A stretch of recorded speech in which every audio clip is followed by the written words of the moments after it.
തിരക്കഥയിൽ അവരഴിച്ചു പണിതു എന്നുള്ളത് ഒരു സത്യമാണ്. ഇവരൊരു യൂണിവേഴ്സ് ഇവർ ക്രിയേറ്റ് ചെയ്തു. അതാണ് അതിനകത്തെ കാര്യം. കാരണം വെച്ചാൽ ഇതിൽ സുഭാഷ് എന്ന് പറയുന്ന കഥ, സുഭാഷ് വരുന്ന ഫസ്റ്റ് ആ റെഫറൻസ് ഉണ്ടല്ലോ 7-6 അവർക്ക് ചിരി പൊട്ടുകയാണ്. അവർക്കിത് അറിയണ്ട, ഫസ്റ്റുമായിട്ട് കാണാത്തവർക്ക് പോലും അത് കണക്റ്റാവും. ഇവൻ എന്തോ ഒരു കക്ഷിയാണെന്ന്. നമ്മൾ ഒരു ദൈവത്തിൻ്റെ പേര് ഉപയോഗിക്കുന്നു, അല്ലെങ്കിൽ ഒരു മതപരമായ പേര് ഉപയോഗിക്കുന്നു, ഇതൊക്കെ സെൻസർ ബോർഡ് കട്ട് ചെയ്യും. അപ്പോൾ ഈ മോഹിനിയാട്ടം എങ്ങനെ സെൻസർ ബോർഡ് കടന്നു എന്നുള്ളത് സോഷ്യൽ മീഡിയ വലിയ ചർച്ചയാണ്. നെഗറ്റീവ് ഷീറ്റുള്ള ആളുകളുണ്ട്, പക്ഷെ അവരെ പോലും വളരെ ഒരു കാരിക്കേച്ചർ സ്വഭാവമാണ് എല്ലാവരും. വഴിപോക്കൻ എന്ന് പറയുന്നത് അയാൾ വഴിപോക്കനൊന്നല്ല, അയാൾ ആറാടുകയാണ് അല്ലെങ്കിൽ അഴിഞ്ഞാടുകയാണെന്ന് പറയുന്നത്. കലാരഞ്ജിനിയുടെ ഒരു നിൽപ്പ്, ഒരു പോസ് ഉണ്ട്, അല്ല അതൊരു മീമായി മാറി. ഒരു വലിയ മീമായി മാറി. ഇപ്പൊ എല്ലാവരും ഷെയർ ചെയ്യുന്നുണ്ട്.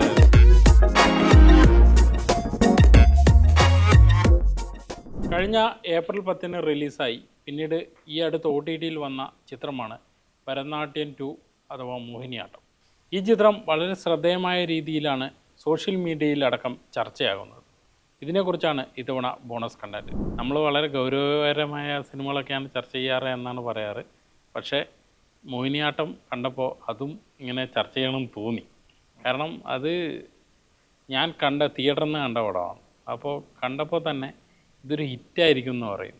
പക്ഷേ ഇപ്പോൾ സോഷ്യൽ മീഡിയയിൽ അല്ലെങ്കിൽ OTTയിൽ വന്ന ശേഷം കാണുന്നത് ദിവസവും ഇത് ഇൻസ്റ്റാഗ്രാമിലായാലും ഫേസ്ബുക്കിലായാലും മറ്റെവിടെയാണെങ്കിലും ഇതിലെ ഓരോ ക്ലിപ്പുകൾ ഇങ്ങനെ ബ്രില്യൻസുകളായും ക്ലിപ്പുകളായിട്ടും വരികയാണ്. എന്തായിരിക്കും ഈ പടത്തിൻ്റെ ഒരു ഇത് തോന്നുന്നത്? ഒന്നാമത്തെ കാര്യം, ഈ സിനിമ ഒരു ഗൗരവം അർഹിക്കുന്നുണ്ട്. കാരണം എന്ന് വെച്ചാൽ അത് കൈകാര്യം ചെയ്യുന്ന ജോണർ എന്നുള്ളത് അത് വളരെ പ്രയാസമേറിയ ഒരു ജോണർ തന്നെയാണ്. ഡാർക്ക് ഹ്യൂമർ എന്ന് പറയുന്ന സാധനം എല്ലാവർക്കും ദഹിച്ചു കൊള്ളണമെന്നില്ല. പ്രത്യേകിച്ച് നമ്മൾ ഇപ്പോൾ തിയേറ്ററിൽ കണ്ട സ്ഥിതിക്ക് മോഹിനിയാട്ടത്തിന് കിട്ടിയ ഒരു റിസപ്ഷൻ അറിയായിരിക്കും. അതായത് കുടുംബങ്ങൾ, കുട്ടികൾ, കുടുംബം എല്ലാവരും ആർത്തലിച്ച് ചിരിക്കുകയാണ്. പക്ഷെ അവിടെ നടക്കുന്നത് ഒരു കൊലപാതകം, ഒരു മർഡർ മിസ്റ്ററിയുടെ ഒരു ബാക്ക്ഡ്രോപ്പ് ഉണ്ട്. പക്ഷേ സംസാരിക്കുന്ന ഹ്യൂമറിന്റെ ഭാഷയിലാണ്. ഇത് ഹോളിവുഡിൽ നമ്മൾ ഒരുപാട് കണ്ടിട്ടുണ്ട് ഈ ജോണറിലുള്ള പടങ്ങൾ. പക്ഷേ മലയാളത്തിൽ ഇതങ്ങനെ പരീക്ഷിച്ച് അധികം കണ്ടിട്ടില്ല. അല്ലെങ്കിൽ പരീക്ഷിച്ചാൽ ചിലപ്പോൾ പരാജയപ്പെട്ടു പോകാവുന്ന തരത്തിലുള്ള ഒരു ജോണറാണ്. പക്ഷെ അത് വളരെ വിദഗ്ധമായി ഈ സിനിമ കൈകാര്യം ചെയ്തിട്ടുണ്ട്. അതിലൊരു പ്രധാന കാരണം ആ ജോണറ് മലയാളിക്ക് ദഹിക്കുന്ന വിധത്തിൽ അണിയിച്ചൊരുക്കാൻ അവർക്ക് പറ്റിയെന്നുള്ളതാണ്. അതായത് ഈ പറയുന്ന ഈ ബ്രില്യൻസുകളെല്ലാം അതുമായിട്ട് ചേർത്ത് വായിക്കേണ്ടതാണ്. അത് കാണുമ്പോഴേ ഭരതനാട്യം എന്ന് പറയുന്ന ആദ്യ ഭാഗം തിയേറ്ററിക്കൽ ഭയങ്കര ഫെയിലിയർ ആയിരുന്നു. പിന്നെ OTT വന്നപ്പോഴാണ് ആളുകൾ പലരും കണ്ടത്. പക്ഷേ എന്നാൽ OTTയിലൊരു ഇതുണ്ട്, എന്തായാലും ഇതേതാ പടം എന്ന് വയ്ക്കുന്നുണ്ടായിരുന്നു. ഇതിനെതിരെ വന്നത് വാഴ 2 ആയിരുന്നു. അത് ഒരു വലിയ രീതിയിലുള്ള സക്സസ്, അതായത് മലയാള സിനിമയിൽ ഇൻഡസ്ട്രിയൽ ഹിറ്റ് എന്ന് പറയുന്ന രീതിയിലുള്ള സക്സസ് ആവുന്നു. അപ്പോൾ ഇപ്പുറത്തെ ഒരു പടം വളരെ ശബ്ദമില്ലാതെ ആളുകളെ ആകർഷിച്ചുകൊണ്ട് പോകുന്നു. തിയേറ്ററിക്കലായിട്ട് ആ ഒരു രീതിയായിരുന്നെങ്കിൽ പോലും ഈ പടത്തിൻ്റെ ഒരു വലിയ ക്യാൻവാസ് ഇതൊക്കെ ജനങ്ങൾക്ക് പരിചയമുണ്ടായിരുന്നു. ഈ ഫാമിലീന് പരിചയം ഉണ്ടായിരുന്നു എന്നാണ് എനിക്ക് തോന്നുന്നത്. പക്ഷേ ഈ ഫാമിലി അതിൽ നിന്ന് തീർത്തും ഡിഫറെൻ്റായ ഒരു സ്ഥലത്ത് പ്ലേസ് ചെയ്യുമ്പോൾ ഉണ്ടാകുന്ന ഒരു ക്യൂരിയോസിറ്റിയൊക്കെ വർക്കായി എന്നാണ് തോന്നുന്നത്. അപ്പോൾ ഇതിൽ കുറേ റെഫറൻസുകളും ഉള്ള ഒരു തിരക്കഥ, ആ തിരക്കഥയാണ് ഇതിൻ്റെ വിജയം എന്ന് തോന്നുന്നു. ഇത് പറയുമ്പോൾ ഈ വാഴ 2-നൊപ്പം റിലീസായി എന്ന് പറയുമ്പോൾ തന്നെ ഇതിൻ്റെതായ ഒരു ഓഡിയൻസിനെ സത്യം പറഞ്ഞാൽ ഉണ്ടാക്കിയെന്നാണ് എനിക്ക് തോന്നിയിട്ടുള്ളത്. കാരണം വെച്ചാൽ ഈ സ്പില്ല് ചെയ്ത് ബാക്കി വന്ന ആളുകൾ, ഹൗസ്ഫുൾ ഷോയ്ക്ക് ബാക്കി വന്ന ആളുകളല്ല ഭരതനാട്യം 2-ന് കയറിയെന്ന് തോന്നുന്നു. അത് ഈ പുലിമുരുകൻ വരുന്ന സമയത്ത് പുലിമുരുകന് കയറി അത് ഫില്ലായി ടിക്കറ്റ് കിട്ടാത്തതുകൊണ്ട് മറ്റു പടങ്ങളിൽ കയറിയ ആളുകൾ എന്ന് പറയുന്ന പോലെ അല്ല ഇവിടുത്തെ ഒരു സിനാരിയോ വേറെയാണ്. ഇവിടെ വരുന്ന ആളുകൾക്ക് കൃത്യമായി ഈ പടത്തിൽ എന്തോ ഉണ്ട് എന്ന് തോന്നിപ്പിക്കാൻ അവർക്ക് സാധിച്ചിട്ടുണ്ട്. അത് ഈ ഭരതനാട്യം എന്ന സിനിമ ഫസ്റ്റ് പാർട്ട് OTTയിൽ ഉണ്ടാക്കിയ ഒരു ട്രെൻഡാണ്. ഞാനും ആ രീതിയിൽ തന്നെയാണ് ആദ്യത്തെ ദിവസം ഷോ കാണാൻ പോയത്. അതെ, ആ പടത്തിന് എന്തോ ഒന്നുണ്ടായിരുന്നു, അതിൽ ചില പോരായ്മകളും ഉണ്ടായിരുന്നു. ആ പോരായ്മകൾ തിയേറ്ററിൽ വർക്കാവാത്ത എന്തോ ഒരു സാധനം ഉണ്ടായിരുന്നു അതിൽ. അതെല്ലാം പരിഹരിച്ചുകൊണ്ടാണ് രണ്ടാം ഭാഗം അവർ ഉണ്ടാക്കിയത്. ഈ ക്യൂരിയോസിറ്റി എന്നുള്ള സാധനം. ഇത് രണ്ടാം ഭാഗത്തിൽ ഇവരെന്താണ് ഇനി പറയാൻ പോവാ? ഈ സീക്വലുകളുടെ എല്ലാം പ്രശ്നം അതാണല്ലോ. രണ്ടാം ഭാഗത്തിൽ ഇനിയിപ്പോ എന്താണ് പറയാ? ഭരതനായർ മരിച്ചു, ഇനിയിപ്പോ അയാളുടെ കഥ എന്താ പറയാന്ന് പോവാ? ഈ പടത്തിന് ഇപ്പൊ എല്ലാ പടത്തിനും ഒരു സെക്കൻഡ് പാർട്ട് ഇടാൻ വേണ്ടിട്ട് ഒരു സാധനം എൻഡിൽ കൊണ്ടുപോയി അവസാനിപ്പിക്കുന്നത്. ഈ പടത്തിന് അങ്ങനെ ഒരു എൻഡ് പോലും ഇല്ല. പക്ഷെ എന്നാലും അവരത് വളരെ രസകരമായിട്ട് പുതിയൊരു സ്പേസിലേക്ക് തന്നെ കൊണ്ടുവരുന്നു. ഇവരൊരു യൂണിവേഴ്സ് ഇവർ ക്രിയേറ്റ് ചെയ്തു. അതാണ് അതിനകത്തെ കാര്യം. കാരണം വെച്ചാൽ ഇതിലെ സുഭാഷ് എന്ന് പറയുന്ന കഥ, ഇപ്പോൾ ഒരു മാസ് പടം എടുത്തു കഴിഞ്ഞാൽ ഒരു ഭയങ്കര ഹീറോയ്ക്കായിട്ട് ഒരു എൻട്രി നടത്തുന്ന ഒരാൾ അല്ലെങ്കിൽ ക്യാമിയോ വേഷം, അതാണല്ലോ ട്രെൻഡ്. ക്യാമിയോ വേഷത്തിന് പറ്റുന്ന ഒരു സ്പേസിലാണ് ഈ ആദ്യ ഭാഗത്തിലെ സുഭാഷ് ഇതിനകത്ത് എൻട്രി ചെയ്യുന്നത്. ആ എൻട്രി എന്ന് പറയുന്നത് അവരുടെ യൂണിവേഴ്സിറ്റിയിൽ നിന്ന് തന്നെയാണ് അവർ കട എടുക്കുന്നത്. ഫസ്റ്റ് പാട്ട് തിയേറ്ററിൽ ഓടിയില്ല എന്നുള്ള ഒരു കാര്യമല്ല, അവരുടെ യൂണിവേഴ്സിറ്റിയിൽ നിന്ന് തന്നെ ഒരാളെ കൊണ്ടുവരുന്നു. അതിന് എന്താ പറയാ, ആ സുഭാഷ് വരുന്ന ഫസ്റ്റ് ആ റെഫറൻസ് ഉണ്ടല്ലോ 7-6 മോഡൽ വരുന്ന ആ സാധനത്തിൽ തന്നെ ആൾക്ക് ചിരി പൊട്ടുകയാണ്. അവർക്ക് ഇത് അറിയണ്ട, ഫസ്റ്റ് പാട്ട് കാണാത്തവർക്ക് പോലും അത് കണക്ട് ആവും, ഇവൻ എന്തോ ഒരു കക്ഷിയാണെന്നുള്ളത്. 7 അറിവ് പോലും അറിയാത്തവരുണ്ടോ? എന്നാലും അതൊരു രസമുണ്ട്. ഇത് എനിക്ക് തോന്നിയിട്ടുള്ളത് OTT വന്നപ്പോഴാണ് ഈ റെഫറൻസ്, അതായത് റെഫറൻസുകൾ എവിഡന്റ് ആയിട്ടുള്ളത് അല്ലാത്ത റെഫറൻസുകൾ ആളുകൾക്ക് മനസ്സിലായി തുടങ്ങിയത് അപ്പോഴാണ്. അല്ലാത്ത സമയത്തൊക്കെ ഈ പടത്തിന്റെ ഭാഗമായിട്ട് തന്നെയാണ് ആളുകൾ അതിൽ ചിരിക്കാൻ സാധനം. ഇപ്പൊ ലിയോയുടെ സാധനം അതിപ്പോ ആദ്യം ആൾക്കാർ കത്തിക്കൊള്ളണമെന്നില്ല. ഇപ്പൊ ഈ വേഷത്തിലെ ആണെങ്കിലും അല്ലെങ്കിൽ ദൃശ്യത്തിലെ ആണെങ്കിലും ഒക്കെ കണക്ഷൻ പെട്ടെന്ന് കിട്ടും. പക്ഷെ അല്ലാത്ത കുറെ സാധനങ്ങൾ അവർ ഈ സിനിമയുടെ ഭാഗമായിട്ട് തന്നെയാണ് കണ്ടത്. അങ്ങനെ തന്നെയാണ് അവർ ആസ്വദിച്ചത്. ഇതില് ഒരു രംഗമുണ്ട് പ്രധാനപ്പെട്ട ഒരു മർഡർ സീൻ. ആ മർഡർ സീൻ പിന്നെ ഈ ആവഞ്ചേഴ്സ് എൻഡ് ഗെയിമിന്റെ മറ്റേ താനോസുമായിട്ടുള്ള ഫൈറ്റിന്റെ ആണെന്നൊക്കെ പറയുമ്പോ കൊള്ളാലോ, ഇത് നമുക്ക് ഇപ്പോഴാണല്ലോ മനസ്സിലാവുന്നത്. അങ്ങനത്തെ കുറെ സാധനങ്ങൾ കണക്ട് ചെയ്ത് വരുന്നുണ്ട്. ലോജിക്ക് അങ്ങ് മറക്കും. അതാണ് ഒരു തിയേറ്റർ എക്സ്പീരിയൻസ്. ഒരു പടം ഉണ്ടാക്കുക എന്ന് പറഞ്ഞു കഴിഞ്ഞാല് അതിൽ ഒരു കാര്യം, നമ്മൾ എത്ര ഭയങ്കര യുക്തിക്ക് ചിന്തിക്കുന്ന ആളാണെങ്കിൽ പോലും ആ ഒരു 2-2.5 മണിക്കൂർ നമ്മുടെ യുക്തി ഓഫ് ആക്കാൻ അവർക്ക് പറ്റുന്നുണ്ടെങ്കിൽ അതാണ് വിജയം. അതാണ് മോഹിനിയാട്ടം എന്ന് പറയുന്ന സിനിമയുടെയും വിജയം. അതല്ല, അത് യുക്തി ഇതാക്കണം. കാരണം ഒരു മർഡർ ഒരിക്കലും പ്രോത്സാഹിപ്പിക്കാൻ പാടില്ല. ആ രീതിയിലൊക്കെ ചിന്തിച്ച ഇതാണ്. പക്ഷെ ഇതൊരു ഡാർക്ക് ഹ്യൂമറാണ്, ഇതൊരു ജോണർ ഓഫ് സിനിമയാണ്. ഇങ്ങനത്തെ സിനിമകൾ വിദേശത്തും മറ്റും വിജയിക്കുന്നുണ്ട്, അല്ലെങ്കിൽ വേറെ ഭാഷയിൽ വിജയിക്കുന്നുണ്ട്. അത് മലയാളത്തിലൊക്കെ ഒരു കോമഡി ആയിട്ട് മലയാളത്തിലൊക്കെ ഒരു കോമഡി ആയിട്ട് വരുന്നു എന്നുള്ളത് ഒരു പ്രത്യേകതയാണ്. ആ പ്രത്യേകത തന്നെ വിജയിക്കുമ്പോൾ ഇതിലൊരു മെസ്സേജ് ഉണ്ട്, സോഷ്യൽ മെസ്സേജ്. അതൊരു വ്യക്തി കച്ചവടവുമായി ബന്ധപ്പെട്ടാണ്. അപ്പോൾ നമ്മൾ ഇന്നത്തെ സിനാരിയോ വെച്ച് നോക്കുമ്പോൾ നമ്മൾ ഒരു ദൈവത്തിൻ്റെ പേര് ഉപയോഗിക്കുന്നു, അല്ലെങ്കിൽ ഒരു മതപരമായ പേര് ഉപയോഗിക്കുന്നു. ഇതൊക്കെ സെൻസർ ബോർഡ് കട്ട് ചെയ്യുന്നു. അപ്പോൾ ഈ മോഹിനിയാട്ടം എങ്ങനെ സെൻസർ ബോർഡ് കടന്നു എന്നുള്ളത് ഇപ്പോൾ സോഷ്യൽ മീഡിയ വലിയ ചർച്ചയാണ്. അവരിട്ട പോസ്റ്റർ തന്നെ ഭയങ്കര രസകരമാണ്. എനിക്ക് ക്യാപ്ഷൻ അത്ര ക്ലീൻ അല്ല, UBA ഉണ്ട് പക്ഷെ അത്ര ക്ലീൻ അല്ല എന്ന് പറഞ്ഞിട്ടാണ് അത് വന്നത്. എനിക്ക് തോന്നുന്നു കുറച്ചുകൂടെ ഒന്നുകിൽ അവർക്ക് കാര്യമായി ഇതിനെപ്പറ്റി മനസ്സിലായില്ല, സെൻസർ ബോർഡ് അവരും ഈ തമാശയ്ക്ക് ഉൾപ്പെട്ടുപോയി എന്നുള്ളതായിരിക്കണം. കാരണം അത് ഒരു തെറ്റല്ല, കാരണം അവരെടുത്ത് നല്ലൊരു തീരുമാനമാണ്. പക്ഷേ ഇത് കൂടുതൽ ആൾക്കാരിലേക്ക് എത്തിക്കാനൊക്കെ പറ്റി. പക്ഷെ സാധാരണ അവർ ചെയ്യുന്നത് ഈ രീതിയിലല്ല. എന്തെങ്കിലും ഒരു അമ്പലത്തിന്റെയോ പള്ളിയുടെയോ എന്തെങ്കിലും ഒരു ചിഹ്നം ഉണ്ടായി, മതപരമായ ചിഹ്നങ്ങൾ ഉണ്ടെങ്കിൽ ആ പടം വലിയ പിന്നെയും സ്ക്രൂട്ടനൈസ് ചെയ്യപ്പെടുന്ന ഒരു സാഹചര്യത്തിലാണല്ലോ, പ്രത്യേകിച്ച് സെൻസർ കട്ടുകൾ വരാൻ സാധ്യത. പക്ഷെ ഈ പടത്തിൽ അത് അങ്ങനെ സംഭവിക്കുന്നില്ല. ഒന്നാമത്തെ കാര്യം, അങ്ങനെ സംഭവിക്കേണ്ട ആവശ്യമില്ല. കുറച്ച് സെൻസിബിൾ ആയിട്ട് ചിന്തിച്ചു കഴിഞ്ഞാൽ ഈ നാട്ടിൽ പലപ്പോഴും സംഭവിക്കുന്ന കാര്യങ്ങളൊക്കെ തന്നെയാണ് ഈ സിനിമ സംഭവിക്കുന്നത്. നമ്മൾ തന്നെ ചിലയിടത്ത് ആലോചിക്കാറുണ്ട്, എന്താണ് ഇങ്ങനെ ഒരു ആചാരം, ഇത് എപ്പോഴാണ് ഉണ്ടായത് എന്ന് നമ്മൾ ചെകഞ്ഞു പോകാറില്ല. അങ്ങനെ ചെകഞ്ഞു പോകുന്ന സമയത്ത് പലതും പൊളിഞ്ഞു വീഴാറുണ്ട്. അതിനെ തന്നെയാണ് ഈ സിനിമ അഡ്രസ്സ് ചെയ്യുന്നത്. ഒരാൾ വിചാരിച്ചാൽ, അല്ലെങ്കിൽ ഒരു കൂട്ടം ആളുകൾ വിചാരിച്ചാൽ ഇവിടെ ഒരു പ്രസ്ഥാനം ഉണ്ടാക്കുന്ന പോലെ തന്നെ ഒരു കേന്ദ്രം, ഒരു ആത്മീയ കേന്ദ്രം ഉണ്ടാക്കാൻ എളുപ്പമാണ്. അത് മലയാളിക്ക് നല്ലപോലെ അറിയാവുന്ന കാര്യമാണ്. അങ്ങനെ പല സംഭവങ്ങളും ഉണ്ടായിട്ടുണ്ട്. അതാണ് ഇത് അഡ്രസ്സ് ചെയ്തിട്ടുള്ളത്. അത് സെൻസർ എങ്ങനെ കടന്നു എന്നുള്ളത് സത്യം പറഞ്ഞാൽ ഇന്നത്തെ ഒരു സാഹചര്യത്തിൽ അതൊരു അത്ഭുതമാണ്. അല്ല, അത് അവർ ഈ സന്ദേശം കൊടുക്കണം എന്ന് വിചാരിച്ചില്ലായിരിക്കില്ല, അവരൊരു ഹ്യൂമർ വേ നോക്കിയതായിരിക്കും. പക്ഷെ അത് എവിഡൻ്റ് ആണ് എന്നുള്ളതാണ്. അത് നമുക്ക് ഇപ്പോൾ വേണമെങ്കിൽ ആ സിനിമ എടുത്തിട്ട് അങ്ങനെ നോക്കാം, ഇങ്ങനൊരു ആംഗിൾ കൂടി ഉണ്ട് എന്നുള്ളത് മനസ്സിലാക്കാം. ഇനി ഇതിൽ നമുക്ക് മനസ്സിലാക്കേണ്ടത് വിചാരിച്ചാൽ, ഇതൊരു ആദ്യത്തെ ഭാഗം പരാജയപ്പെട്ട് രണ്ടാം ഭാഗം വിജയിക്കുക എന്നുള്ളത് ആട് വന്നതിന് ശേഷം മലയാളത്തിൽ ഒരു പുതുമയല്ല. എന്നാലും ഇത് വലിയൊരു വിജയമാണ്. ഇത് എനിക്ക് തോന്നുന്നത് എനിക്ക് തോന്നുന്നത് വാഴ 2 പിന്നെ എനിക്ക് തോന്നുന്നു വാഴ 2ഉം മോഹിനിയാട്ടം ഒരേ ടൈമിലാണ് OTTയിൽ ഇറങ്ങുന്നത്. പക്ഷെ അതിന് പിന്നെ സോഷ്യൽ മീഡിയ കിട്ടുന്ന റിസപ്ഷൻ 2 രീതിയിലാണ്. വാഴ 2ന്റെ ലോജിക്കുകൾ ആളിങ്ങനെ തിരയാണ്, ലോജിക്കുകൾ അതിൽ ഈ പ്രശ്നമുണ്ട് ആ പ്രശ്നമുണ്ട് എന്നൊക്കെ. പക്ഷെ മോഹിനിയാട്ടം ബ്ലൈൻഡായിട്ട് ആൾ ഫോളോ ചെയ്യുകയും അതിൽ ഞാൻ നേരത്തെ പറഞ്ഞ പോലെ തന്നെ ഇതിലെ മീമുകൾ, പിന്നെ തമാശകൾ, ക്ലിപ്പുകൾ എല്ലാം വൈറലായിക്കൊണ്ടിരിക്കുകയാണ്. അപ്പോൾ അത് പിന്നെ ഒരു പ്രേക്ഷകരുടെ അഭിരുചി മാറുന്നതാണോ പ്രശ്നം? അല്ല, അതെനിക്ക് തോന്നുന്നത് പ്രേക്ഷകർ കുറച്ചുകൂടെ ജോണർ സെൻട്രിക് അല്ലെങ്കിൽ സബ് ജോണറുകളെ പറ്റി മനസ്സിലാക്കി കുറച്ചുകൂടെ എക്സ്പോഷർ അവർക്ക് കിട്ടേണ്ട ഒരു സാധനമാണെന്ന് തോന്നുന്നു. പിന്നെ ഈ കാലത്തല്ല, എല്ലാ കാലത്തും ഓഡിയൻസ് ഭയങ്കര സെൻസിബിൾ ആണ്.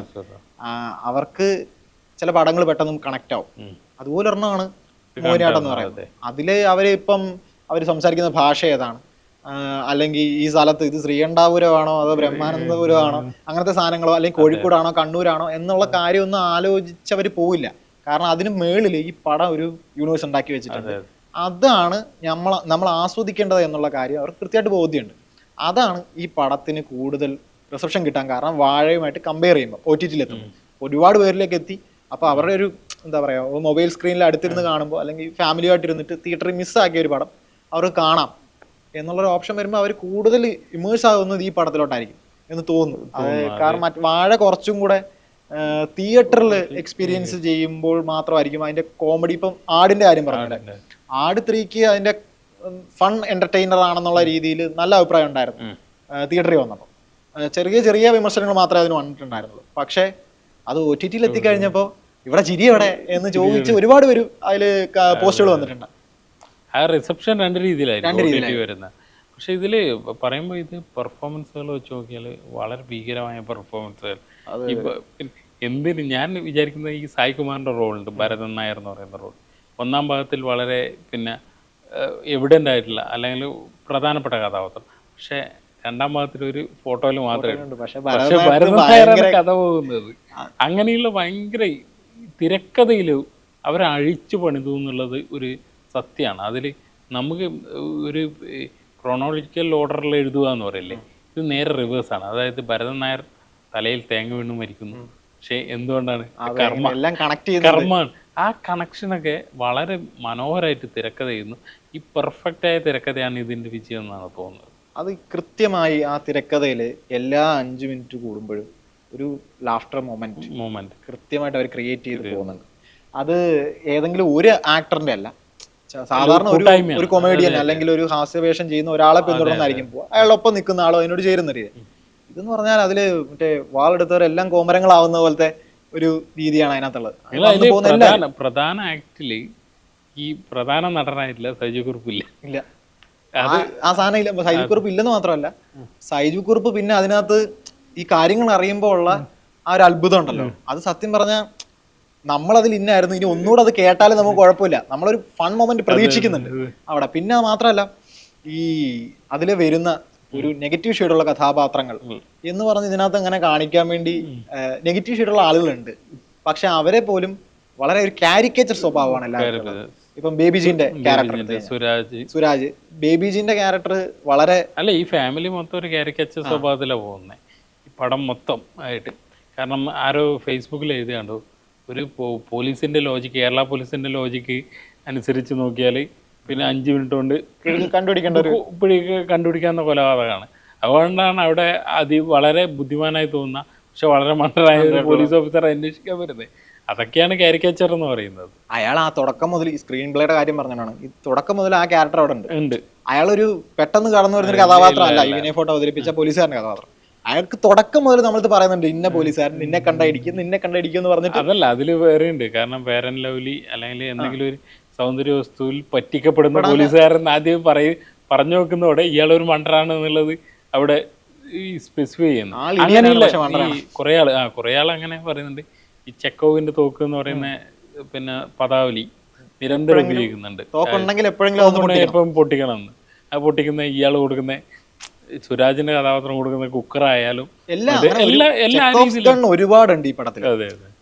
അതിങ്ങനെ അത് നമുക്ക് കൃത്യമായിട്ട് ആദ്യം രജിസ്റ്റർ ആയില്ലെങ്കിലും കുറച്ച് കഴിയുമ്പോൾ തിയേറ്ററിലാണെങ്കിൽ പോലും നമുക്ക് കുറച്ച് കഴിയുമ്പോൾ മനസ്സിലാവും, ഓ ഇതല്ലേ എന്ന്. ഈ കുക്കറിന്റെ കാര്യം ഞാൻ തിയേറ്ററിൽ കണ്ടപ്പോൾ ശ്രദ്ധിച്ചില്ല, പിന്നെ OTT കണ്ടപ്പോഴാണ് ശ്രദ്ധിച്ചത്. അല്ല, കുക്കറിന്റെ കാര്യം ചിലർ ശ്രദ്ധിക്കും. കാരണം ഒരിടത്ത് പോയി കഴിഞ്ഞാൽ ഒരു ഔപചാരികതയുടെ പുറത്ത് കൊടുക്കുന്ന എല്ലാ സമ്മാനങ്ങളും ഒന്നെങ്കിൽ ഗ്ലാസെറ്റ് അല്ലെങ്കിൽ കുക്കർ. അതുകൊണ്ട് ചിലർ അങ്ങനെ ശ്രദ്ധിക്കാറുണ്ട്.